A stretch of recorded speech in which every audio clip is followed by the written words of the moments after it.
everybody. We're back. So this is the last session of Live in the Netherlands. So thanks, everybody, for hanging in. I don't know about the online audience, but the Netherlands office Pivot is ready to go to happy hour. What we're going to do now is segue into a fireside chat. We've got Philippe Dumas. He is European Geothermal Energy Council. And we'd love to chat with, welcome Philip. Philip is virtual and we are live. So audience, I'm gonna be looking at the camera, so I'm actually looking at Philip, which is a little awkward. But what we're gonna try to do is bring some context and a, kind of a broader overview of the European geothermal ecosystem after chatting for half a day here in the Netherlands about that ecosystem. And Philippe, we thought you'd be a really great person to have this discussion with. So welcome to Pivot 2023. All right, so we were chatting earlier. We had a session about the EU with a set of panelists. Then we kind of focused in on the Netherlands with a set of panelists. Then we focused out again onto Europe with a little bit of the US. And I'm wondering if you can bring some context for us and just, tell us what you're feeling about the European geothermal ecosystem now these days. And I know, in getting some pre-questions about this session, a lot of people are really interested in policy, right? So how is it going, and what is your feel for the last couple of years in terms of policy for geothermal in the EU? What say you? Thank you, Jamie, for the invitation, and good afternoon to all of you. I don't know where you are located. It's a pleasure to be there with you and to chat indeed about how to develop more geothermal in Europe. What we are seeing, I think it has been said several times today, is that indeed it's quite a momentum. But is it a real momentum? Because I remember we said that 5 years ago. What is sure is that for us, the period 2010-2020 was a lost decade. It's why we learned the concept of a geothermal decade 2020-2030. Why? Because in geothermal, if you look at in Europe, we have 150 power plants in operation, about 1 gigawatt installed in European Union, and if you include Iceland and Turkey, we have a bit more than 3 gigawatt installed. We supply quite a good base load factor, 90%, so we provide 7 terawatt hours. But little development for the last 10 years. Project development takes 5 to 7 years still in Europe. Permitting is an issue for electricity. Heating and cooling is going better. We see more attention also all over Europe about heating and cooling, and you see that in Netherlands, but still we installed 10 new geothermal district heating per year, 10 to 15, last year it was 14. It's not enough. Of course, we have 350 geothermal district heating system in operation. It's good. We provide heat to 8 million people in Europe also with geothermal heat pump systems, but it's not enough. We represent 2% of energy mix. What we want is to provide 25% or more than 25% of energy mix. So how to come from a niche market where we are today to a mainstream and a mass market. And for that, indeed, for us, we see two main priorities. One is improving the permitting procedures to simplify the project, and we have seen good practices to reduce for 4 to 2 years the development of a geothermal system in France. And the second, of course, is to de-risk project. As we are looking at low temperature systems, we need to de-risk project. And here we see positive elements from European regulations. In terms of policy from the EU, what we want to see, and it's not yet there, but it's going there, is that indeed, if for electricity, the main sources will be PV and wind, we hope to still be mentioned, and geothermal in the electricity reform of the European Union is mentioned as one of the 5 key technologies in terms of PV, wind, nuclear, hydropower. We have geothermal, but for heating and cooling, we want to be seen as one of the 3 top technologies together with heat pumps and district heating. Well, so when you frame it in terms of momentum and traction, one of the sticking points in the United States, at least it's really in the forefront of discussion, is the lack of a geothermal lobby. So on the federal side, the industry has been quite small, has not had a federal voice, and because of that has largely been ineffective at getting supportive legislation passed, removing permitting and other regulatory barriers, and definitely difficult getting subsidy, et cetera, that type of government support.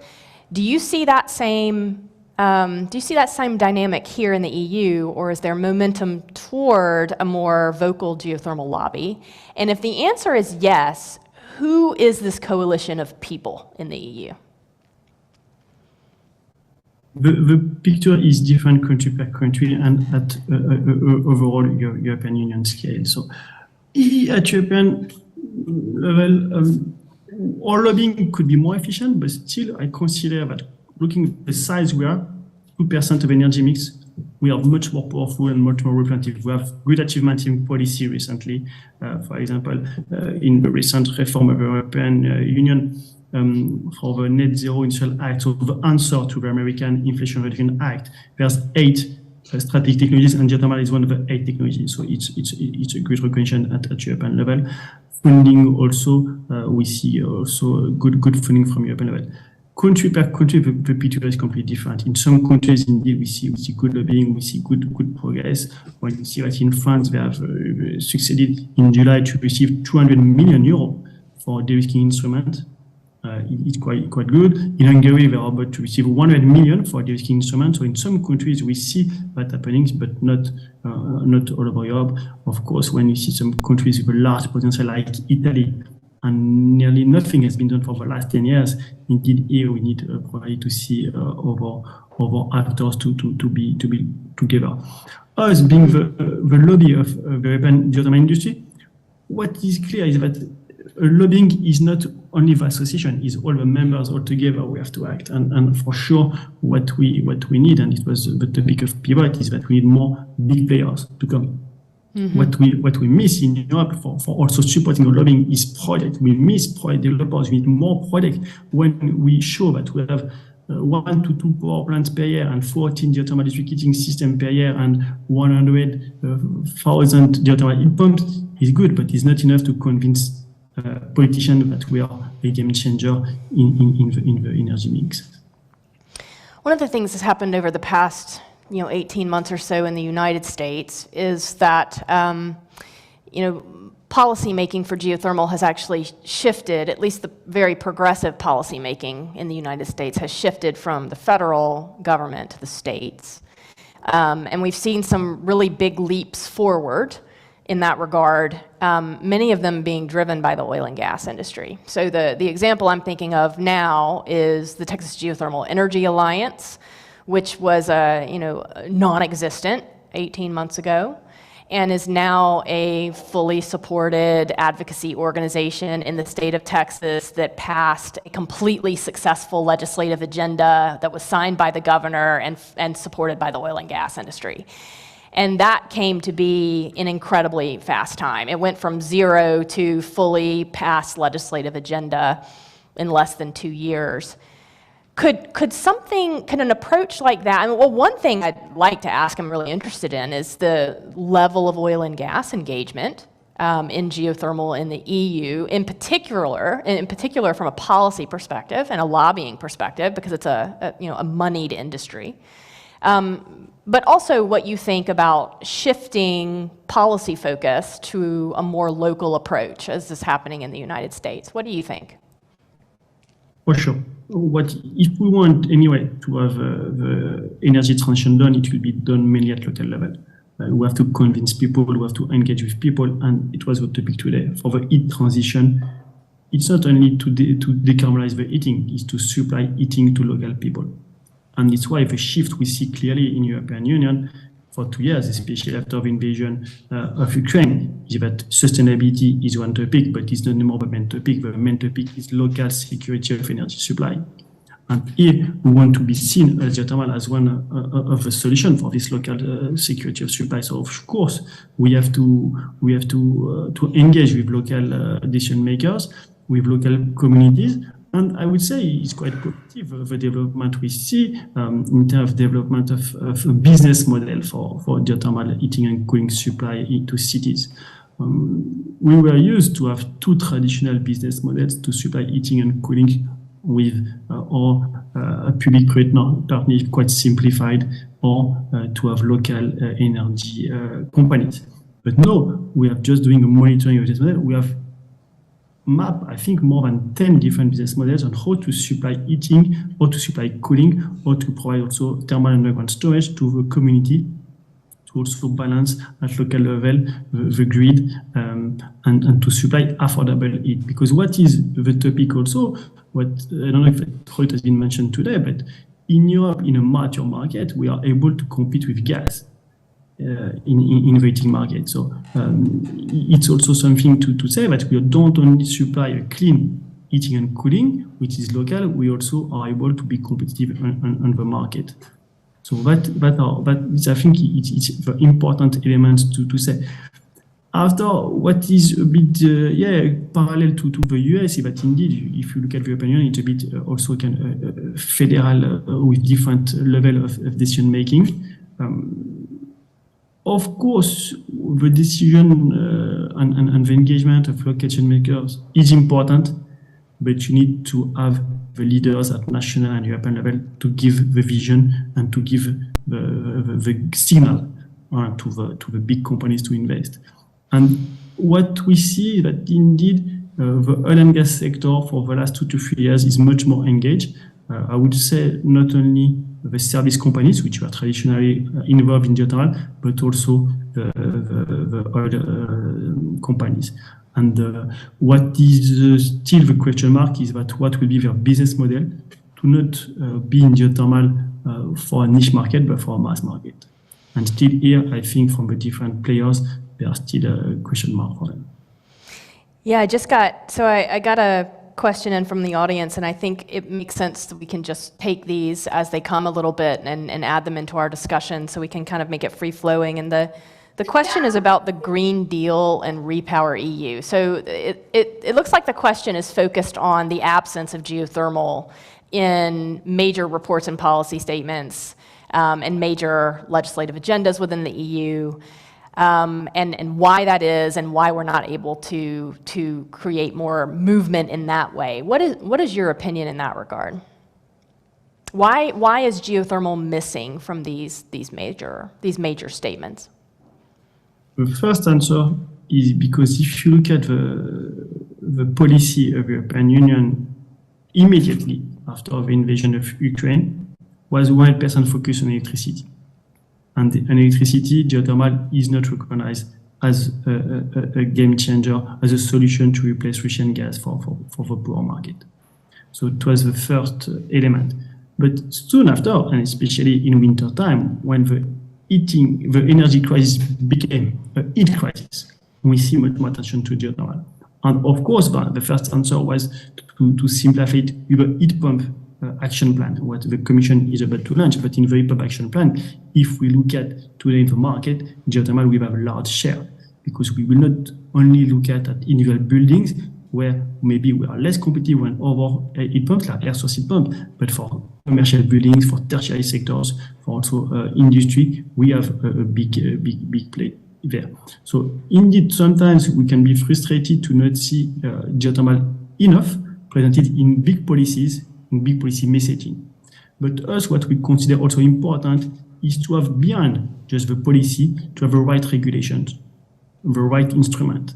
And here we see a lot of progress recently. I mentioned that on permitting, we have specific measures on permitting. Just to mention one of the great achievements we expect to have on Thursday, there's a vote in the European Parliament on the Critical Raw Material Act. And here we have recognition from the policymakers about geothermal lithium, and there will be some exploration program where will be included. So maybe it's not in the big policies, but in policy measures, in the different provisions in the policies, we have some good progress for geothermal. And what I'm sure is that we will see things coming soon, because maybe it's an announcement for you in the audience in Europe. The European Parliament just decided in August to have a report on geothermal. So we expect by December to have done a report already on photovoltaic, on PV, on wind, on hydrogen, and the next one on small nuclear reactor just recently, and the next one will be on geothermal. So with European Parliament voted by all the members in the European Parliament, we expect to have much more attention on geothermal. Thanks, and thanks to the audience for these questions. Keep them coming, and actually if the local audience has questions as well, please raise your hand and we'll pass you a microphone. Another question came in about manpower. So, and this is actually relevant in the United States as well, where if geothermal gets what it wants in terms of scale, we don't have enough people to build projects. In the United States, actually, a few of the fastest growing startups aren't able to hire fast enough to meet demand. So there are startups with 6 or 8 or 12-month waiting lists for projects, for instance. These are heating, residential and commercial heating projects. What's your thought on manpower and workforce transition in the EU as compared to this U.S. test case? Which, by the way, the U.S. has an enormous oil and gas, workforce. It's just concentrated in places that is not currently, they're not currently experiencing geothermal booms. So, what's your opinion on this question in the EU perspective? It's top in our priority in the general sector, in our lobbying also. Indeed, we have the same case. If you look at in Germany, I think it's still 10 to 12 months to have a drillers for your geothermal heat pump system. So indeed, we have confronted to indeed high demand, recent demand, and not having the market able to answer this demand. But personally, I'm not really afraid by that.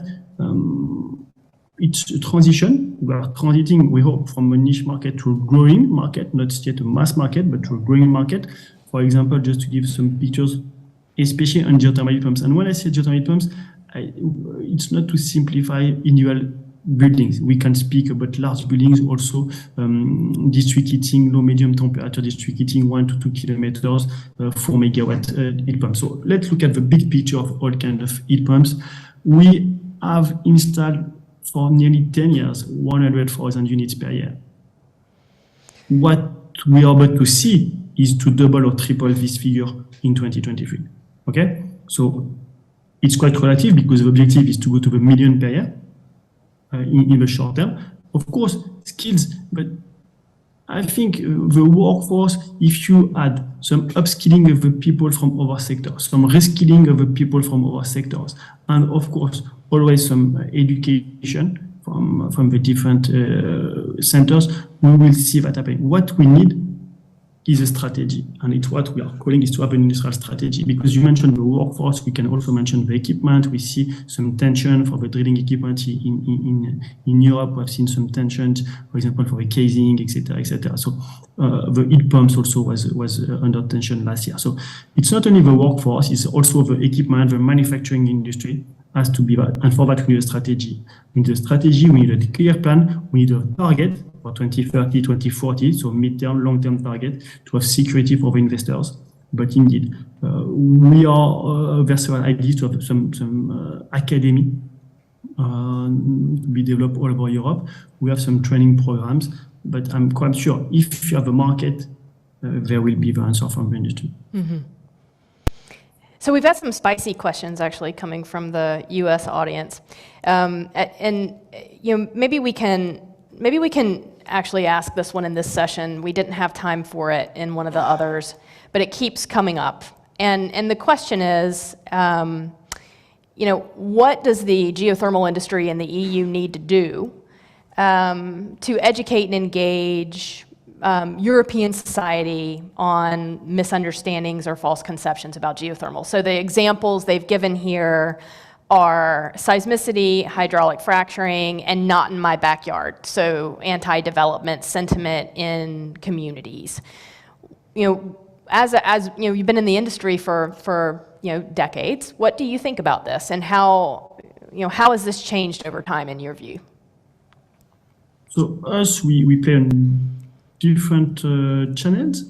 First, for example, as a direct answer to the different concerns about geothermal impact or risk, we have launched a campaign called This Week Good News, because what we're also missing is to provide good news about geothermal energy. So we're using the different social media channels to say good news. And for example, just you were mentioning cooling several times this afternoon. We have launched from August, indeed, for only running until end of September. Also, this week, good news on cooling. We have a lot of cooling projects in Europe, and we try to promote them and to disseminate them. regarding the different concerns, also what we try, and we are quite successful today at European level, is to engage with environmental NGOs. They are also the entities helping us to have also a good approach. And today, when we discuss with them, they really appreciate geothermal being one of the least impacted technology in terms of environment. So indeed, they quite like geothermal. It's not true in all different European countries. I don't know in the US with the relationship with environmental NGOs how it is, but in Europe, at European level in Brussels, we have a good relationship with them. To engage with people, we have to provide good data. We need to be transparent, and for that also what we have provided, and I see Marit was mentioned sustainability in the previous session, we provide for the different developers in Europe an online tool to do your environmental LCA in 1 minute. So we have done a simplified life cycle assessment tool called GeoEnvy, where you can show to different people the environmental impact you may have. And indeed, we need to engage with that, with transparency and the data we have.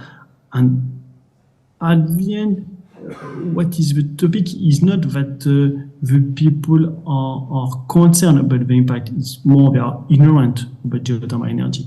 And here we need to have at all levels, being at schools, and it was good to see some comics recently published to educate also young people, but at different levels, we need to educate people because the first barrier still in Europe is the lack of awareness about geothermal. Mm. You mentioned engaging with NGOs and needing to do outreach there. In your view, who are the important ones in this ecosystem to build partnerships with and have them start being vocal advocates for geothermal? What is your view on that? And in what discipline or sector do they exist? Yeah. The two main ones we are engaging with are Greenpeace and WWF, for environmental NGOs. But for example, when it's looking at Central and Eastern Europe, there's Sea Bankwatch and other actors which are also active in some countries. Friend of the Earth or on other ones we are active with. What they play a lot of in Brussels is also as an umbrella organization. It's called CAN Europe, and they act as a pan-European umbrella organization for all environmental NGOs. And they are located just in front of our offices. We have regular meetings with them. And what they need is indeed to understand what are the potential for what is the potential for development, but also what are the different potential risk impact we may have. And with that, they are ready to engage with us. What is clear is that today their main focus was on electricity still in Europe to remove fossil fuel from electricity, but they have understood the need to decarbonize heating and cooling, and that is, I think it's the main achievement for the last 5 years from environmental NGOs to not look at only electricity and transport, but also heating and cooling sectors. We have many concerns about bioenergy, which is still today one of the main competitors to geothermal in the heating and cooling business. So it's giving us a big opportunity also to be one of the main solution to decarbonize heating and cooling, because if the concerns about bioenergy is high, it means that the other solutions are quite few. So we only have 2.5 minutes left. So I don't think we have enough time for a new question, but I do think that we probably can riff on that one a little bit because it's a burning question in my mind after you mentioned Greenpeace. Personally, I've not had a lot of success speaking about geothermal with Greenpeace. And I'm sure the Pivot audience would love to hear your perspective on how those conversations have progressed and where you think the primary tensions lie there. Like, what is the impediment to progress in your mind? Is really to show all the potential geothermal may have. We should not say only geothermal is only one solution for one single project. It will be a diverse solution for many aspects. We still think in Europe we have a big potential for power production. We have some expectation to provide 10% being a baseload factor and so on. There's a potential. And we see a renewal of geothermal. We expect big announcement in Italy. We expect big announcement in other countries soon. For heating and cooling, the potential is big. Is big, not only for the cities, but buildings and for industry. I think it was a bit mentioned today, but we have big potential to supply low to medium temperature heat to industry, which is a big market in Europe. It's nearly 20% of the heat market in Europe. And with good instrument, just maybe it's not a big topic today, but heat purchase agreement, we see that really coming in Europe and being a lot of potentials. It was mentioned by our colleague from Netherlands. Indeed, underground thermal storage is also something that will be a game changer, also for business in the energy transition, because soon they will see the excess production of electricity and the grid will need to be transformed to heat and store in the underground. So we will see also here a big role to play. And last but not least, the extraction of minerals and lithium is offering a lot of solutions. What we are missing today is the integration of these different solutions. Or we integrate thermal storage with electricity, heating and cooling, and extraction of minerals. And with that, we will be able to convince many people that indeed we are solutions to a lot of your problems.